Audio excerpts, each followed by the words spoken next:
Assalamualaikum warahmatullahi wabarakatuh. Back to my channel. Salam.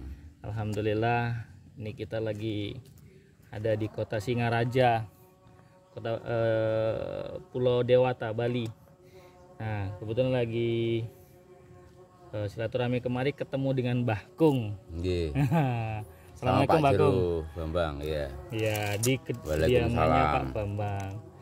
Mbah Kung boleh ngobrol-ngobrol santai. Ini tadi kita di belakang layar kita ngobrol santai, akhirnya kita menemukan sebuah inspirasi untuk kita bagi ke teman-teman ya. Nah, artinya Mbah Kung ini senang dengan sejarah, sejarawan, budayawan gitu kan, yang bisa memberikan wejangan-wejangan inspirasi ya. Yang kenal pasti kenal, yang belum kenal ya monggo kenalan. Mbah Kung, ada topik yang menarik untuk kita bagikan ke teman-teman kira-kira Mbah Kung? Kalau untuk saat ini Mbah Kung konsentrasi dan sedang memperhatikan humanimal. Humanimal, yeah. Humanimal ini asal kata dari human dan animal. Manusia dan binatang. Menarik Humanimal. nih sepertinya. Nah, sehingga ketika tadi ngobrol singkat, saya ingin mengangkat apa momentum di dalamnya. Nah, Mbah Kung boleh cerita sendiri, teman-teman dengar sendiri apa itu maksud daripada humanimal yang Mbah Kung maksud tersebut. Ayo Mbah Kung. Ya, berangkat dari keprihatinan selama ini banyak sekali pembohongan publik, kemudian kriminalitas merajalela di mana-mana. Dan saya ketemu pada fenomena di mana binatang ini jauh lebih manusiawi sifatnya. Nah, ada bebek itu peduli sekali sama ayam, sama kucing gitu di pantai kemarin. Kemudian anjing bersahabat sama tikus gitu kan. Tuh, banyak juga sekali yang di share sekarang di media sekarang. Tapi Mbah Kung menemukan ada kambing yang bersahabat dengan anjing. Biasanya kan ribut ya mereka. Benar. Kucing bersahabat dengan tikus. Ini di depan mata Mbah Kung. Bahkan kucing sama anjingnya ngalah. Kucingnya makan di atas meja, anjingnya di bawah gitu. Ini semeja sama Mbah Kung gitu. Jadi mereka jauh lebih peduli dengan sesama hidup dibandingkan kita sekarang ini yang mengalami krisis lost humanity kita ini. Anak-anak remaja lewat juga nggak kulonun, nggak permisi, di depannya Pak Juru Bambang trek-trekan sampai dibawain bambu, ya kan? Penganiayaan di mana-mana, pembunuhan di mana-mana. Benar. Nah, saya ngomong pembunuhan di mana-mana, di sini dulu juga tempat pembantaian juga. Oh gitu. Iya. Jadi termasuk di rumah Pak Juru dulu pasti ada kuburannya. Oh gitu. Iya. Baru 2 hari lalu beliau bilang menemukan tengkorak. awalnya tidak ini, tidak welcome dengan statement saya bahwa kita tuh tinggal di kuburan. Nah, yang jadi Mas area rumah ini area kuburan sebenarnya gitu. Iya, jadi Mas Soleh duduk sama Mbah Kung di sini ini dulu adalah salah satu tempat kuburan ini. Di sini ini. Ini tempat dulu kita ini kuburan 1, 2, 3, 4, 5, 6, 7. Kalau di seberang itu 1, 2, 3, 4. Sebelum ini menjadi jalan atau gimana? Iya, sebelum. Jadi dulu jalan setapak. Karena kemarin saya ketemu Pak Wayan Setre yang waktu itu umurnya sekitar 11 tahun kayak gitu. Nampak tilas dia.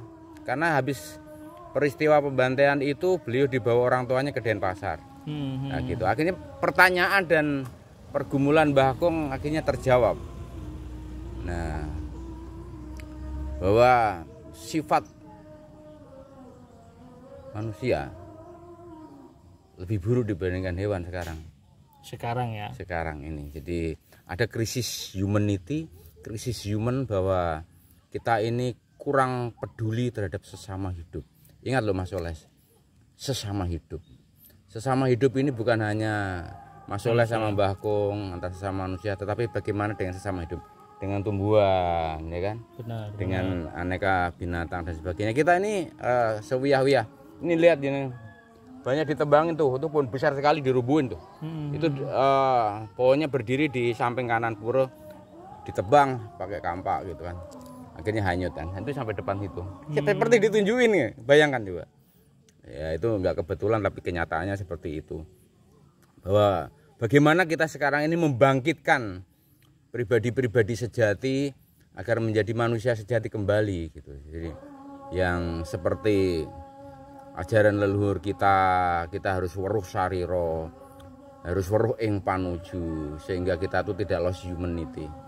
Nah, itu ke sana Mas Soleh. Nah, gitu. Ya, jadi teman-teman, ya menarik sebenarnya ini untuk menjadi sebuah pemahaman ya. Mungkin next ke depan ini bisa kita angkat pembicaraan lebih jauh. Nah, atau teman-teman yang tertarik untuk bagaimana menelusuri jauh lebih dalam tentang cara berpikirnya Mbah Kung tentang humanimal, karena ini jangan dipandang dari satu sisi saja. Nah, humanimal cara pandang kita baik dari segi agama, baik dari segi leluhuran, baik dari segi hari ini ya. Memang benar, hari ini terlalu banyak pembohongan publik antar manusia itu sendiri. Sehingga munculnya sifat iri, dengki, aniaya kan gitu. Padahal lupa, salah, iri, murka. Nah benar, padahal secara kita sendiri berbicara dari sudut pandang agama ya, penting adanya kalau di dalam Islam itu mahabbah, berkasih sayang. Bukan hanya sesama manusia tetapi sesama makhluk, semuanya sama hidup. Mungkin kalau dari cara pandang orang Kristianis ya, Nasrani, berkasih sayang, kasih dan damai. Hukum kasih dan hukum damai ya. Mungkin dari segi kehidupan yang di Bali ya, berbicara tentang apa namanya ya, trihita karana. Nah, sayang pada Tuhan, sayang kepada sesama, sayang kepada alam. Nah itu dia tiga sisi. Tadi kita sudah ngobrol singkat sama Pak Apa di toko tadi ya. Nah itu sangat penting. Nah bagaimana menjaga ekosistem dalam kehidupan ya, sehingga kita memiliki rasa tenggang rasa. Dulu kalau sekolah selalu diajari tenggang rasa ya. Ya, tepos liro. Nah, ngerti rasa gitu loh kalau bahasa Jermannya. Ya kan? Jadi saling merasa dengan sesama. Sehingga tidak asik saling sikut kiri kanan, jangankan dengan manusia, bahkan dengan yang lain pun kita murka. Sewenang-wenang. Sesuka hati sewenang-wenang gitu. Menghakimi, menjustifikasi kan gitu kan. Nah inilah pemahaman yang hari ini muncul dari sebuah kerisauan yang Mbah Kung mungkin ya. Renungan. Jadi Mbah Kung bikin renungan zaman. Bagaimana segala sesuatu itu harus direnungkan, dianalisa secara objektif agar kita tuh tidak ngawur bicara, tapi bagaimana kita tuh menyampaikan kepada audiens dengan objektivitas penalaran yang baik, sehingga valid. Jadi yang kita sampaikan tuh benar-benar valid, tidak ngalor ngidul. Dipertanggungjawabkan. Ya logis ya illogical. Nah buat teman-teman kreator yang lainnya atau yang suka dengan sejarah, budayawan dan segala macamnya, yang pengen ngangkat cerita ini lebih dalam ya, nanti datang aja ke kota Singaraja, ketemu Mbah Kung, insya Allah ketemu ya. Mau dibaca dari sudut pandang agamais, Mbah Kung seorang muslim kan gitu. Nah bahkan anak-anak beliau juga sekarang masih jadi pengasuh pondok pesantren. Nah beliau sampaikan tadi istri beliau juga bercadar gitu ya Mbah Kung ya. Nah dari segi sejarawan monggo bisa ngobrol panjang tentang bagaimana sejarah tapak tilas dan segala macamnya, budaya gitu.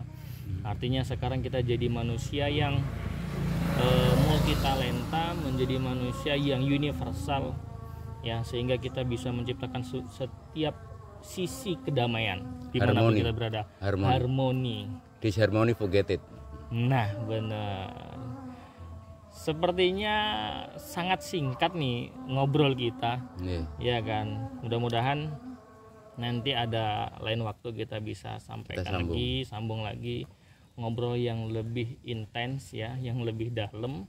Nah atau teman-teman nanti boleh komen apa yang menarik perlu yang kita bahas tentang perjalanan dari Mbah Kung sendiri ya, karena Mbah Kung seperti ini bukan serta-merta tiba-tiba gitu, tentu memiliki perjalanan yang begitu panjang sehingga melakukan sebuah perenungan Ya, kalau kita dalam orang Islam bilang muhasabah ya. Muhasabah. Kalau dalam Hindu dan Buddha meditasi kan gitu kan. Ya, tatwamasi. Ya, bertapa. Tatwamasi itu kue ya aku ya kue. You me you. Nah, become one. Universe become one and we soul. Ya, unik nih Bagong nih. Padahal kita baru ketemu nih, saya main kemari baru ketemu, tapi saya pengen ngangkat sedikit tentang apa yang perlu kita memberikan pencerahan sedikit kepada banyak orang. Kalimatnya singkat, humanimal, tapi penuh makna. Nah, bahkan Bagong tadi beritahu ke saya, apa tadi Bagong? Tempat tidak menjadi waktu bukanlah ukuran, tempat bukan batasan. Nah, waktu dan ukuran ada di lapang jiwa kita. Benar, kembali kepada yourself. Ya, be yourself. Nah, itu penting. Nah, setelah kamu paham be yourself, maka akan muncul pertanyaan besar, who am I? Siapa diriku? Kita adalah seorang hamba, kita adalah makhluk, kita ciptaan Tuhan yang kita seluruhnya ada di muka bumi ini sama. Aku ya kowe ya aku. Nah, aku kamu adalah aku. Artinya kita satu tubuh nih. Ya, satu tubuh saling memiliki rasa. Ibaratnya kaki sakit, kepala ikut sakit, perut sakit, semua ikut sakit. Become one. Iya. Manunggaling kawula Gusti. Bener. Manunggal menyatu, menyawiji. Iya. Satu kawitan, satu muasal. Bener. Yang jelas we are one lah. Kita ini satu. Nah, menarik. Tapi kalau teman-teman lebih menarik lagi ketemu Bagong, bisa kita kupas lebih lagi. Ini baru sedikit daripada kulitnya ya. Mudah-mudahan ini bermanfaat. Bagong, terima kasih banyak sharingnya. Mas Soleh. Nah, kebetulan juga sudah menjelang maghrib. Azan. Jadi mungkin kita tutup sampai di sini ngobrol santai kita. Next time mudah-mudahan Allah kasih waktu kesempatan kita bisa ngobrol lagi. Terima kasih banyak semuanya. Rahayu. Silakan komentar. Salam Rahayu. Ya, salam kita kesejahteraan semuanya, bahagia, damai, sehingga kita bisa saling hidup berdampingan. Amin. Ya. Amin. Terima kasih.